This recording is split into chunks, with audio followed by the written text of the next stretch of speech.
ESPN has caught widespread, and I do mean widespread criticism all across the landscape of media. Why? Well, we had an absolute disgusting tragedy in New Orleans. We had a terrorist attack in New Orleans with a man driving a truck right down Bourbon Street. A lot of unanswered questions about how he was able to do that. But long story short, he had ISIS flag. It was a clear act of terror, particularly now and actually right after when somehow, some way, some blogger was allowed into his home. But I digress. ESPN decided, yeah, we're not going with the national anthem. Yeah, we're not going with the moment of silence. And they caught hell from people all over. It's another example, frankly, of ESPN either being really dumb, which I believe it to be in these instances, really anti-American, which I got a hard time believing that they are, or frankly, well, they just hate us. Or they're scared to tell us, I guess is the other way. That's what I actually wrote down. Scared to tell us. So you're either anti-American. I don't buy that. Dumb. I do think that's in there. Scared to tell us. I think that's a part of it combined with anti-American and dumb. See, the rhetoric out of ESPN is so ridiculous these days that it could be anything. It could be dumb. Hey, we're just dumb. We weren't going to do the anthem. We didn't think it through. Nobody really thought to say, hey, there's a tragedy. Let's honor the victims. Let's try to bring the nation together with the national anthem.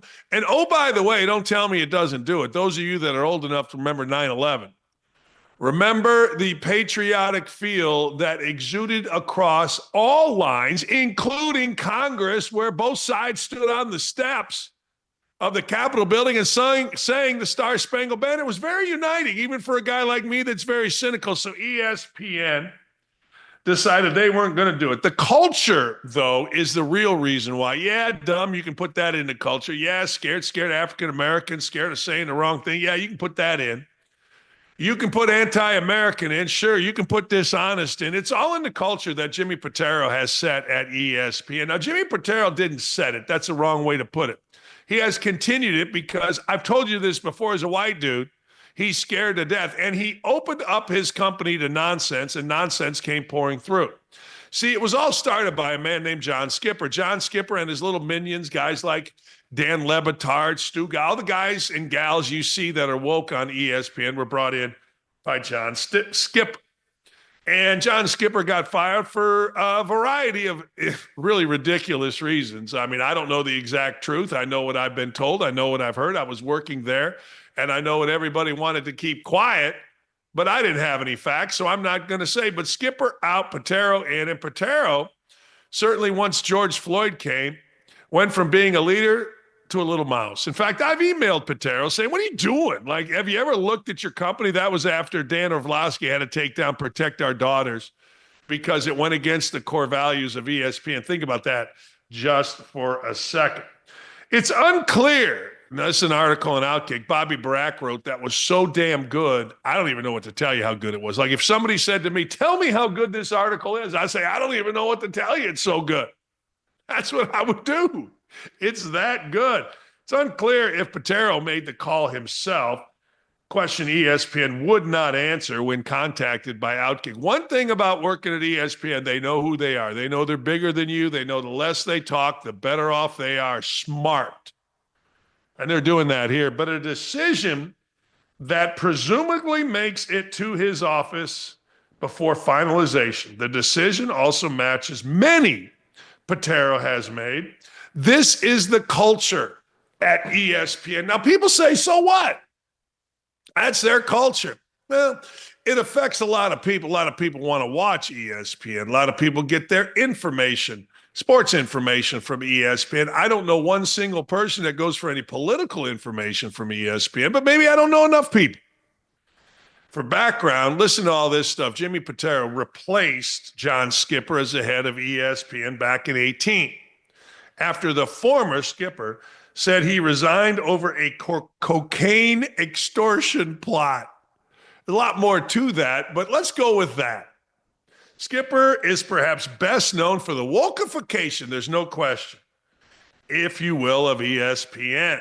He was a chief advocate of Jamel Hill, Michael Smith, Bomani Jones, Katie Nolan, Sarah Spain, Dan Lebitard, with whom he now runs a sports media business. Skipper's grand plan was to not re-sign a deal to distribute the NFL, but instead focus, listen to this, on the NBA and soccer.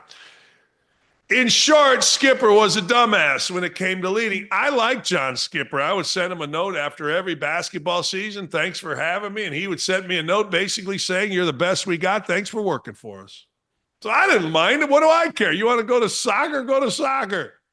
But that just shows you, I guess it's hindsight, how stupid his administration was. He signed all of these morons, none of whom, I'll give Lebitard, worked out. So let's go to the agenda. And the agenda that Skipper / Patero have tells you why the national anthem, the moment of silence, wasn't shown on ESPN after the heinous terrorist attack New Year's Eve.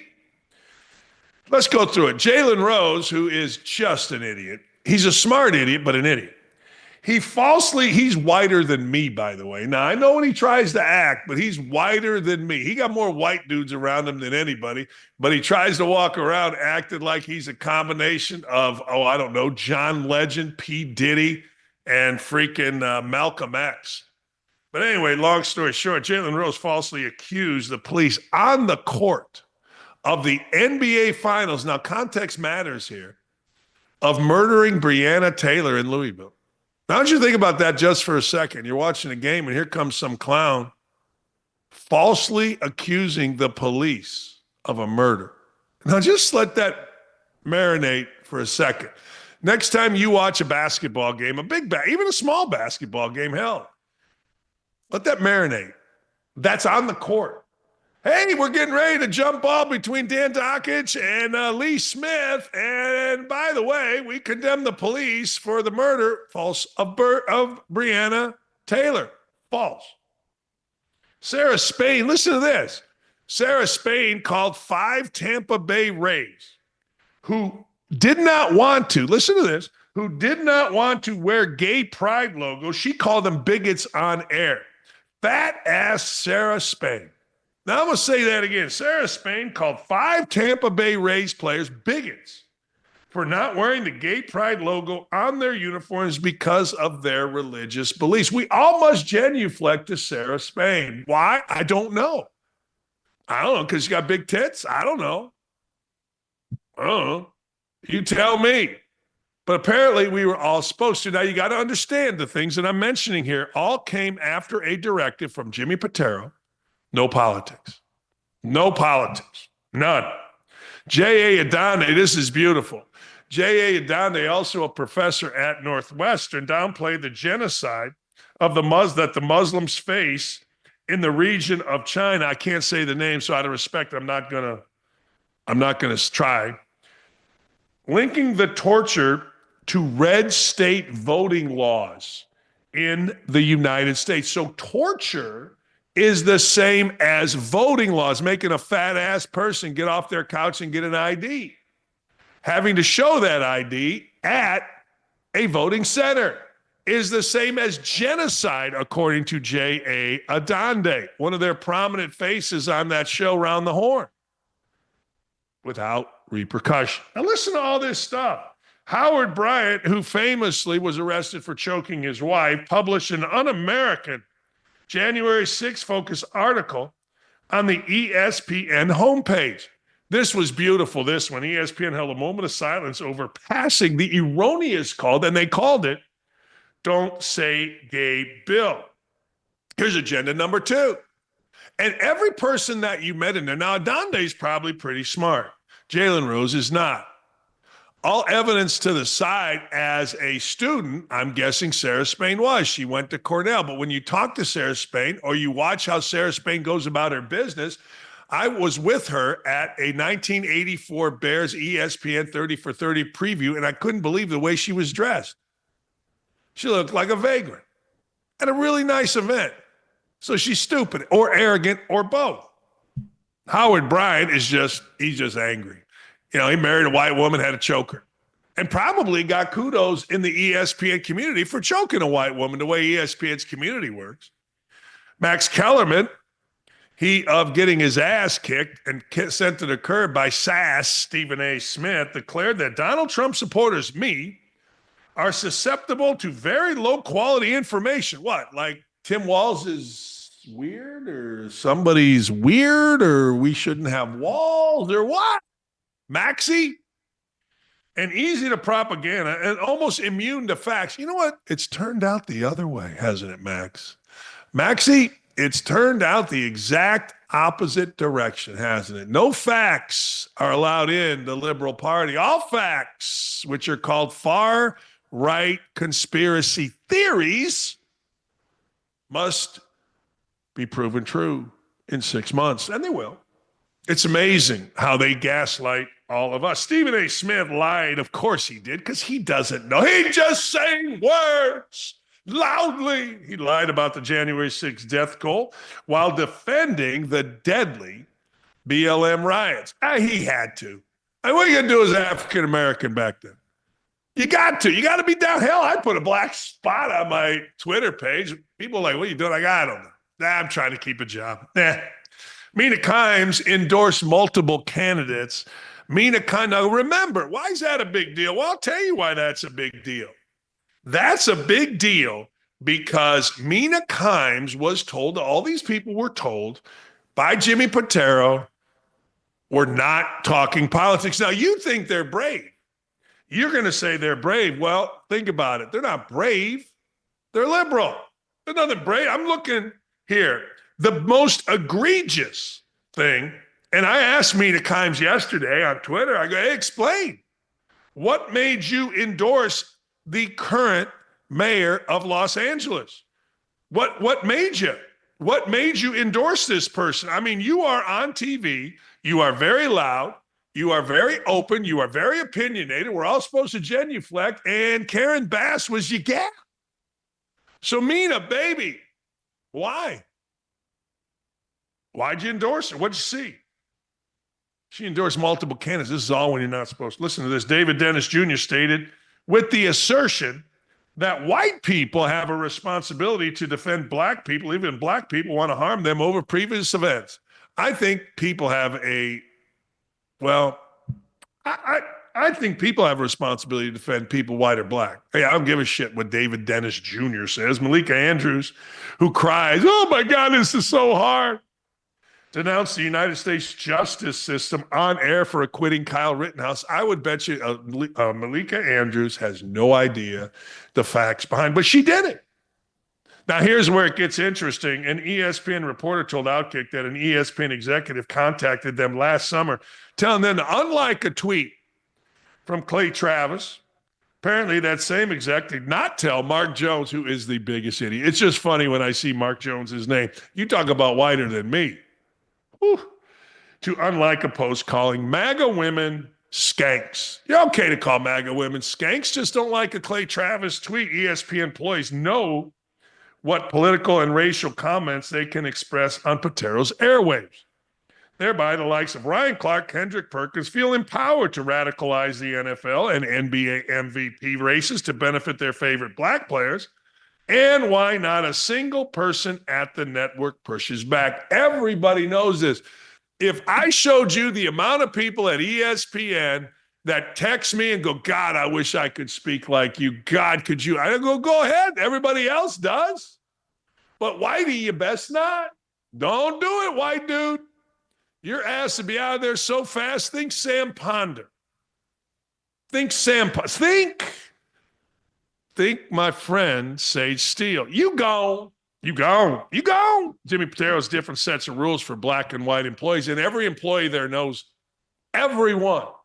Every single one. He has different standards for liberals and conservatives. Now, it's funny. Jason Whitlock's been talking about the makeup room. And I got to tell you, at ESPN, the makeup room is insane. Screaming, yelling, acting like idiots, throwing things. I mean, insane. The green room where, whether you're a football analyst, basketball analyst, baseball analyst, you got to sit there and wait for your time. Okay, man, 5 minutes, we'll come get you. Okay. Dudes can't even sit in there anymore, this stupidity. The level of stupidity at that place that Jimmy Pitaro has allowed that you see on air is magnified 100 times offer. It's an untenable place to work. But hey, I'll tell you this. They do let you speak your mind, apparently, now, if you're African American. And they pay well. They do pay well. Hell, I put my kids through college. Now, they don't pay as well as they used to. But they pay well. So you got to go work there. It's the epitome. Bullshit. Anyway, this is beautiful to me. Here's a little 19-year-old girl we got to talk about. Little 19-year-old girl basketball player. She's the next one. Juju Watkins is really good. Like, I think she's really good. Somebody said she could play in the NBA. She couldn't have started on my high school team. But anyway, USC women's basketball teenage phenom Juju Watkins isn't turning away any of the new fans in her sport, not even the new ones that give her headaches. Oh, shut up. I'm serious. The fans are giving me headaches. Yeah, well, take an aspirin. After opening up on Caitlin Clark's white privilege comments and embracing controversial new fans. So many new fans being in the sport sometimes can be not necessarily challenging. Okay. God, we got to listen to an 18-year-old little girl, but can just kind of give you a headache a bit. Not a lot of people know what they're talking about sometimes. Really? Do you? I mean, you're 19. I mean, if you're 19, then we all should bow down genuinely. I mean, you could put a ball in a basket and act like a dude. When will women, here's my question. When will women stop acting like dudes in sports and act like women in sports? Now, what does that mean? I'm not sure because I never see it. They all act like dudes. If they see a dude doing this, they do this. If they see a dude doing this after a three, they do this. I don't know. Make up your own stuff. I'd be curious to what it is. I would. Okay, Juju, 19 years old. They don't know what they're talking about, but you do. I mean, a guy like me, been in basketball 100 years, I don't know, but Juju does. I get a kick out of these little girls. I love it.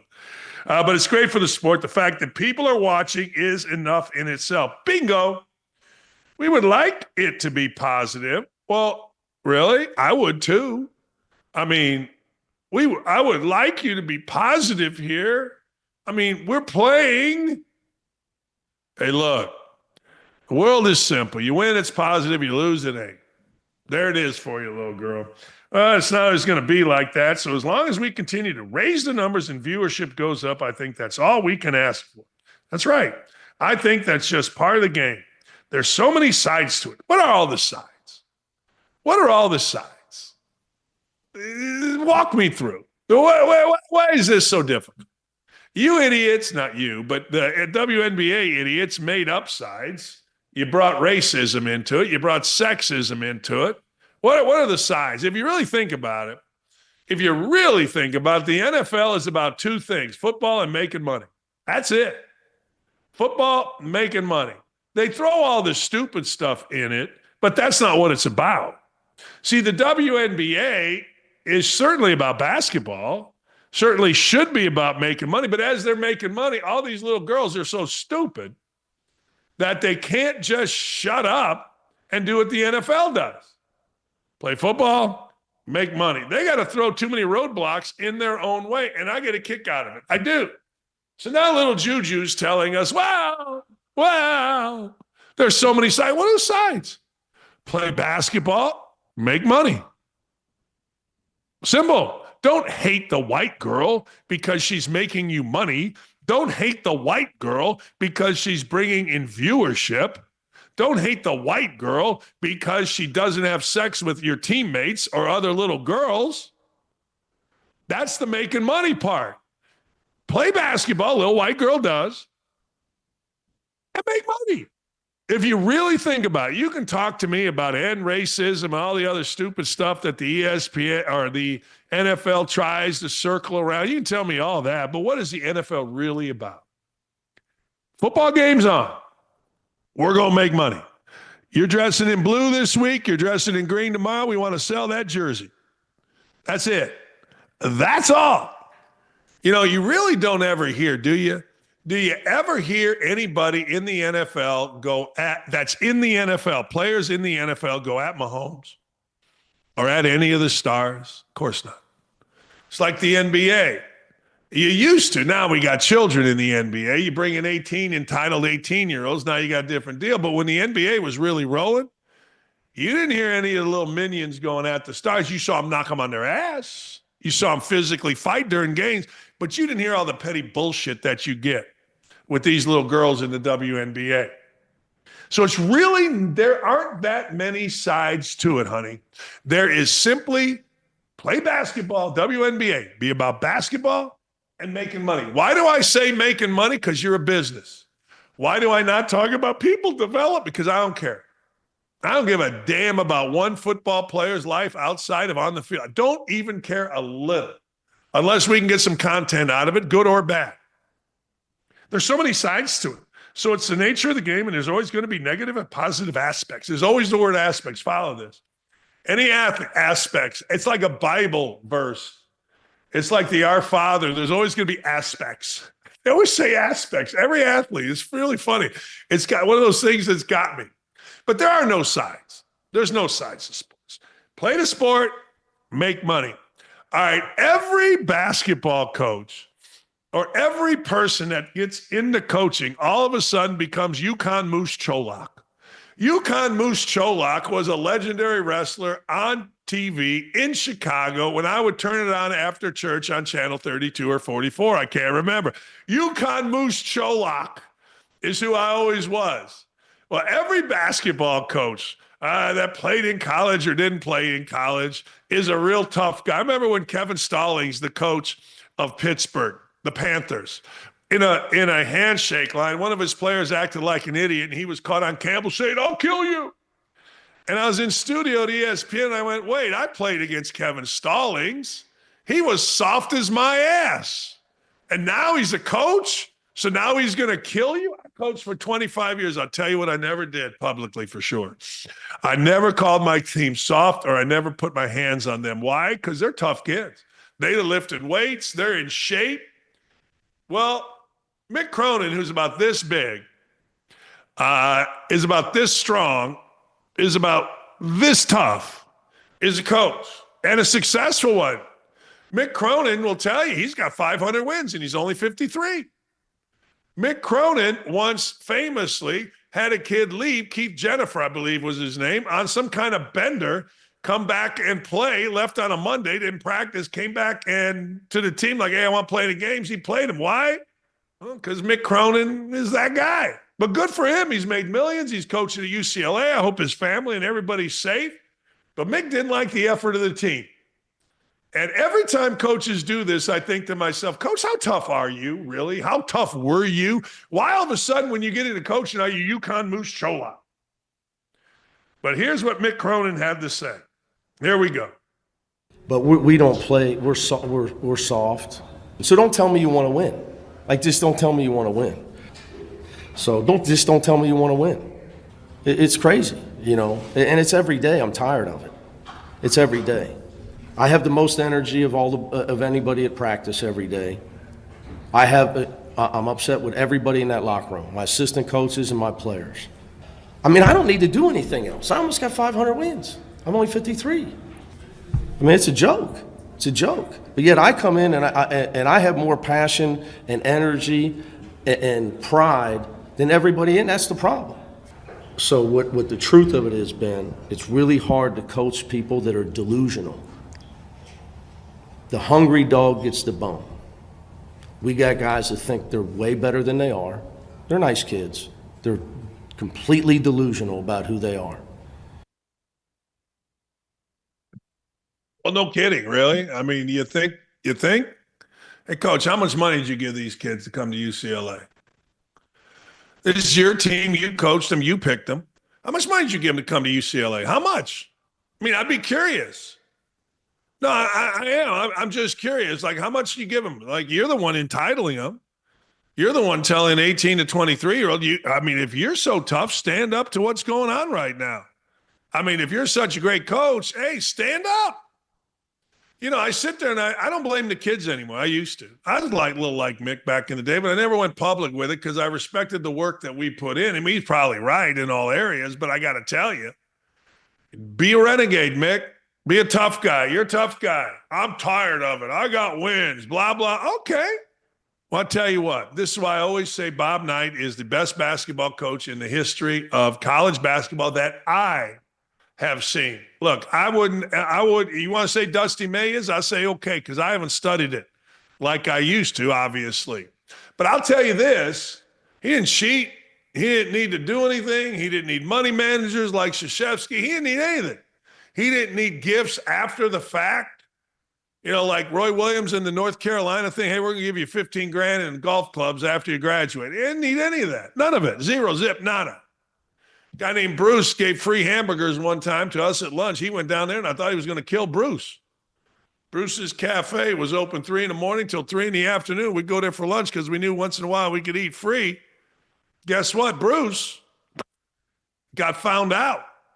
Not good. So that's why I'm always saying, look, if you are so tough, then be a renegade. You give kids millions of dollars or whatever you're giving. I got to tell you, don't you kind of, sort of, maybe expect that? Oh, I don't know. They might be entitled, so don't give it. Simple. Well, we can't compete. No, you're a great coach. You're UCLA. What are you talking about? Nah. That's what you open yourself up to when you do stuff like that. Titans owner Amy Adams Strunk behind the slanderous hit piece. That's the question. There was a slanderous hit piece. Now, I don't know if it's slanderous because I like Paul Kuharsky. A report has come out that recently fired general manager Rand Carthon committed the cardinal sin of taking naps on the team plane while traveling after the games. Now, why would a reporter seemingly think this was important enough to report on if he, A, wasn't trying to rile up the fan base to piss him off, or B, wanted to provide Amy Adams strength further justification for firing Carthon? Well, or C, maybe he's just reporting it. Look, the idea that it's bad to take a nap on a plane after a loss is insane. Here's what you do after a loss. You get pissed off. You're all riled up. And I sometimes would literally scream for 6 hours. 6 hours. Bus ride. Check it out. Bus ride. Buffalo, back to Bowling Green, on a loss. I'm screaming, yelling, throwing, whatever. Sometimes you go for an hour or two, you sit back, and you fall asleep. Taking a nap, it's not a nap. You fall asleep. I mean, damn. And look, I will tell you this. I am the number one guy in the history of coaching that looked for every little thing to show that a player didn't care. I'm just that guy.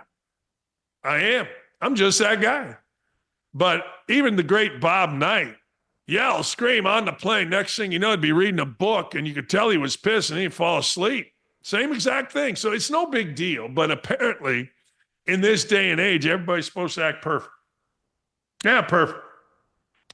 Personnel people and scouts typically eat, then dive into film of the game the team just played to get ahead of Monday review. But Carthon often did what I do on my plane rides home after games. He napped. Yeah, right. Sometimes you put so much into a game. It's like starting over every single post game. Literally. I like Paul Kuharsky, but he's wrong on this. He's not wrong. If that's what the guy did, that's what he did. But it isn't bad that he did it. It's sometimes you put so much into it as a coach.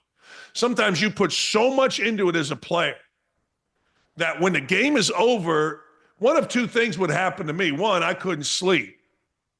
Like when I played, I really couldn't sleep. I couldn't believe it. I still remember to this day, first post game in high school, we had a big win. Why can't I fall asleep? I'm tired as hell. Couldn't sleep.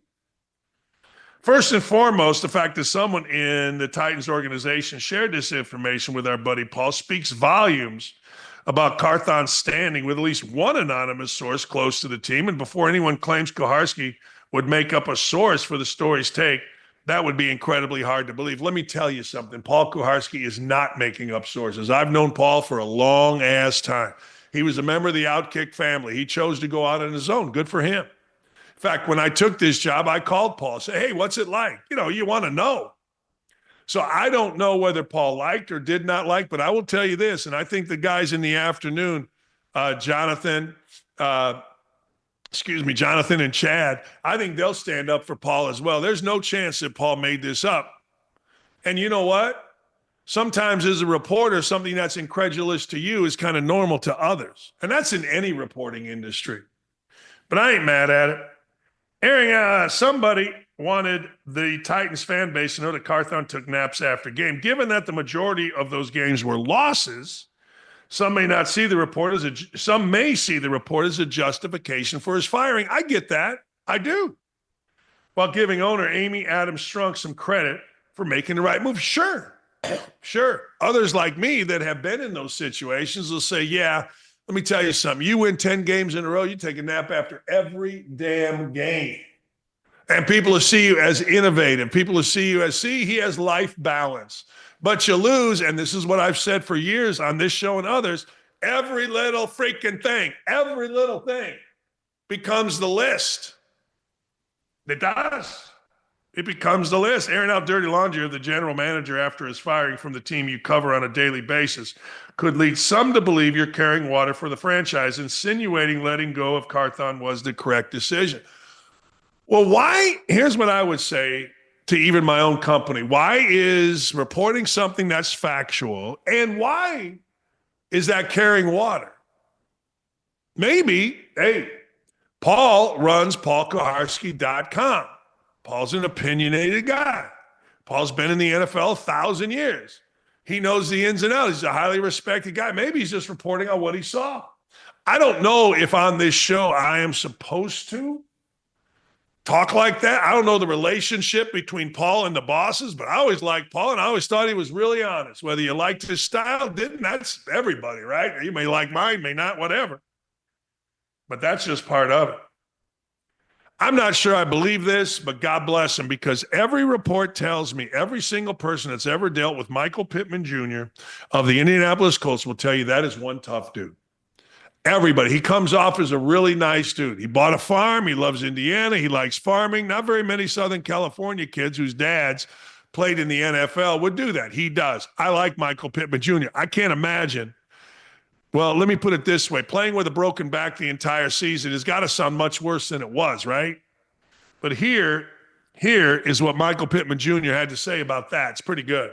You know, like, it's just something that you go through, you know, like I think it was Van Ginkel said that everybody wants, like, just like everybody like wants to be a dog, like, just like until it's time to do dog stuff. So that's just what you have to do, like, for the guys, because this isn't a fair weather sport, you know, like guys like Quentin, Jonathan Taylor, D-Buck, like, they deserve like my best even when maybe I don't feel up to it and stuff like that. And like also, like, it's like a privilege to play like in this league, and I don't take any game lightly. Like, I'm out there because it's just such a privilege, and I take every game serious, and like football is really like my life, and like I would really do anything to play in each and every game. I like Michael Pittman Jr. a lot. Not a lot. I do. I like him a lot. You know, also starting to like John Fetterman. Like, John Fetterman was easy to criticize, right? The way he walks around with his hoodie and his shorts, the way he, I don't know. Actually, I haven't followed John Fetterman until recently. So I don't know whether I'm supposed to like him back in the day and I just like him now. I got no idea, but I like him now. The hoodied one, well, he seems to be becoming a Trump guy, not necessarily full MAGA, but certainly Trump-ish. I like it. Gotta love seeing Democratic lawmakers coming over. Gotta like them showing common sense. You just do. John Fetterman says if Democrats can't get 7 votes in the Senate to pass the Laken Riley bill, you remember Laken Riley tragically killed on the campus of Georgia, University of Georgia, by an illegal immigrant? Then that's the reason why we lost. If you're here illegally and you commit crimes, I don't know why anyone thinks that is controversial. And they all need to go. Simple. Here's John Fetterman. Like, it's really common sense. And I'd like to remind everybody that we have hundreds and hundreds of thousands of migrants here illegally that have convicted of crimes. And why, I don't know why, who wants to defend that, to allow them to remain in our nation after that? And now if you're here illegally and you're committing crimes and those things, I don't know why anybody thinks that it's controversial that they all need to go. Do you think that this was one of, if not the biggest issue for this election? Well, I think if we can't, there's 47 of us in the Senate, and if we can't pull up with 7 votes, if we can't get at least 7 out of 47, and if we can't, then that's the reason why we lost. That's one of them. That's one of why we lost, in part. Go ahead. Brett, if you think about that, I mean, that's what he's saying. Yeah, he's right. I mean, look, Laken Riley was killed by an illegal immigrant, but Tommy Tuberville said it, man. It's like, we're going to stay together because Senator Schumer keeps our money and he's going to tell us what to do. And that's just a terrible way to go about democracy or a republic or whatever the hell you want to call it. We can't go against the money. We can't go against Schumer. Really? All right. How is it set up that one guy, I call him Fritz Schumer because I think that was a football coach back in the day. But how is it one guy gets control of all the campaign finances? And y'all got to bow down to that clown. And he is a clown. I mean, we all saw the trying to cook frozen meat. Pretty funny. Anyway, I'm starting to dig him. Another truth bomb by Fetterman towards the left. This has to be the least controversial bill and should have gotten overwhelming support from the Democrats. I might not agree with a lot of what he says or does, but I do appreciate that he speaks his mind, is willing to go across the aisle to pass critical bills that the majority of Americans agree with. Kudos to him for not being a left-wing zombie.